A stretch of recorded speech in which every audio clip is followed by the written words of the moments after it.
你这刀盟。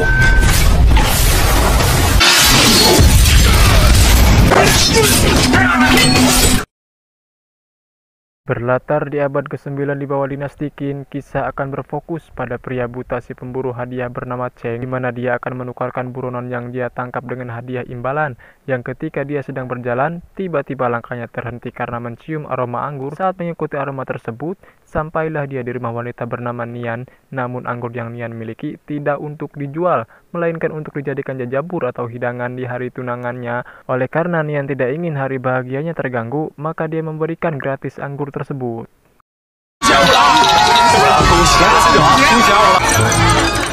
Tiba di hari perayaan, namun suasana menjadi berubah ketika datang saudara Nian bernama Nijun yang membuat tamu undangan sedikit ketakutan. Sama halnya dengan tunangan Nian yang merasa siun atau takut karena memang sikap Nijun sangat menakutkan, yang di situ para tamu pergi karena takut ada sesuatu yang tidak diinginkan terjadi. Atas hal itu, Nian merasa kecewa karena hari bahagianya menjadi sepi. Di saat semua orang sudah pergi, ada satu orang yang masih bertahan yang ketika Nijun menghampirinya, tiba-tiba dan ya, di situ suasana menjadi tegang, namun Cheng memutuskan berpindah tempat karena tidak mau mengganggu acara Nian yang telah baik kepadanya, di mana Cheng tertidur karena kelelahan saking lelapnya. Hingga malam hari, Cheng baru terbangun, yang di situ Cheng mencium sesuatu yang mencurigakan dan langsung memeriksanya. Ya, telah terjadi pembantaian di tempat Nian. Cheng pun langsung masuk ke dalam rumah untuk mencari Nian. Yang beruntung Nian masih selamat, hanya mengalami leher maris atau terkilir dan berhasil diselamatkan. Yang di situ Nian menceritakan kejadian yang dialaminya. Dan ternyata sekelompok orang yang tidak dikenal tiba-tiba datang yang bermaksud membunuh Nijan. Kelompok tersebut dipimpin oleh pemimpin bengis bernama Yuan. Ini bebenguknya. Dari percakapan mereka, rupanya Nijan melakukan pekerjaan menggali sebuah makam. Namun entah karena apa, Yuan membunuh semua orang penggali makam tersebut. Oleh karena ada sesuatu dari makam itu dan Nijan menjadi satu-satunya orang sebagai saksi mata, maka Yuan akan membunuhnya juga.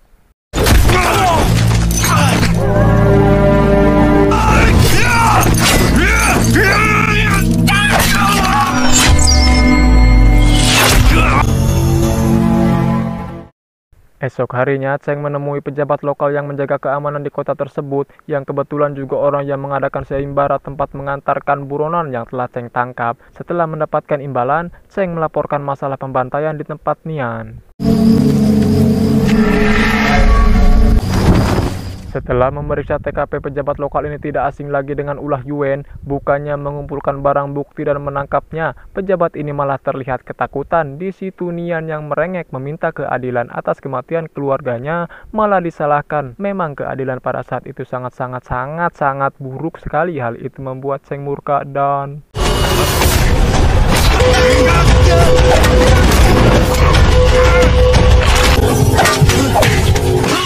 dengan rasa kasihan dan Nian terus memohon agar membawanya pergi ke kota Lolan untuk meminta keadilan ke pejabat lain atas apa yang terjadi padanya. Setibanya di kota Lolan, mereka berdua berpisah. Di situ Nian memberikan sebotol anggur sebagai ucapan terima kasih karena telah mengantarkannya ke kota tujuan.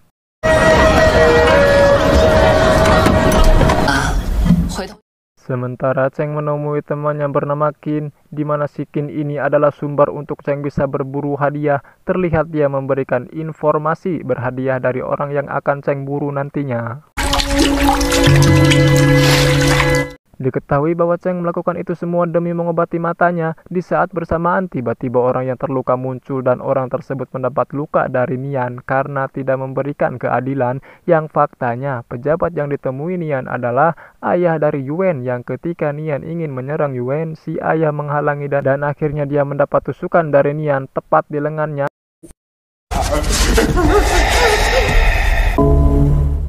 Saat sepi, Qin menceritakan bahwa Yuan memang pemimpin yang selalu membuat ulah dan untuk memperluas kekuasaan, ayahnya berencana menikahkan Yuan dengan putri pejabat kota lain yang karena ingin mendapat simpati dari calon mertua, Yuen nekat mencuri cincin pusaka yang sangat berharga dari sebuah makam dan tidak ingin berbagi hasil pada penggali. Yuen membunuh semua penggali termasuk Nijan. Setelah mendapat informasi dari pelayan pejabat, Cheng pun dengan cepat mencari Nian yang disandra. Tidak perlu waktu lama, Cheng pun menemukan tempat yang dimaksud. Namun di situ Cheng sangat kewalahan melawan tangan kanan dari si Yuen karena memiliki kemampuan tinggi. Namun ketika dia mengandalkan penciuman dengan menebarkan anggur, dia berhasil mengalahkan orang tersebut dan membawa Nian pergi dari kota tersebut.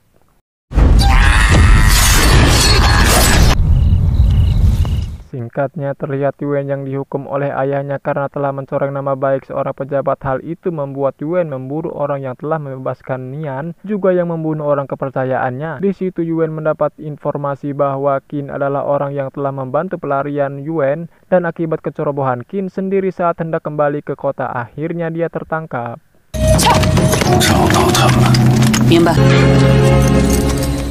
Dan ya, Qin pun disiksa agar mau buka mulut di mana si Cheng dan Yuen berada. Namun karena Yuen tidak mendapatkan jawaban tersebut, dia pun langsung membunuhnya. Di sisi lain, Cheng rupanya menghampiri kediaman pejabat kota lain, tepatnya calon mitoha atau mertua si Yuen. Cheng memberitahu keburukan si Yuen dan meminta pertimbangan lagi untuk menerima Yuen sebagai menantunya. Yang di situ terungkaplah bahwa Cheng adalah prajurit elit yang berjuang memberantas pemberontak, namun tidak dijelaskan yang membuat dia buta. Mungkinkah Selok Regang Garing saat perang? Mendengar penjelasan dari Cheng, maka pertunangan itu pun dibatalkan. Hal itu membuat ayah Yuen murka sehingga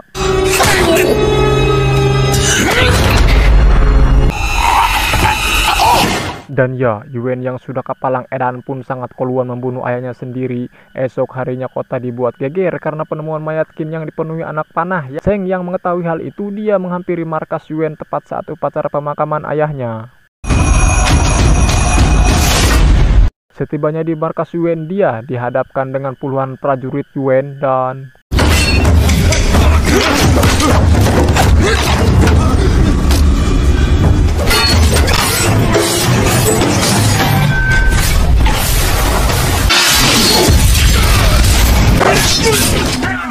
ya, dengan sekejap Cheng berhasil membunuh semua prajurit. Dia pun masuk ke ruangan untuk mencari Yuen. Namun dia dihadang kembali oleh tangan kanan Yuen yang ketika Cheng berhasil membunuh si tangan kanan tersebut, tiba-tiba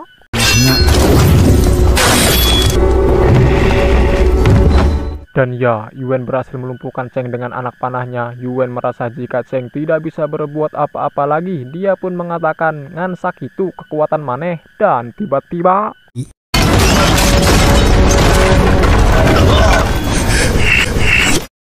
ya, Cheng berhasil membunuh tengkorak Yuen dibarengi dengan Nian yang berhasil mendapatkan keadilannya. Mohon maaf teman-teman, saya sengaja mempersingkat ceritanya karena penyimpanan HP saya penuh.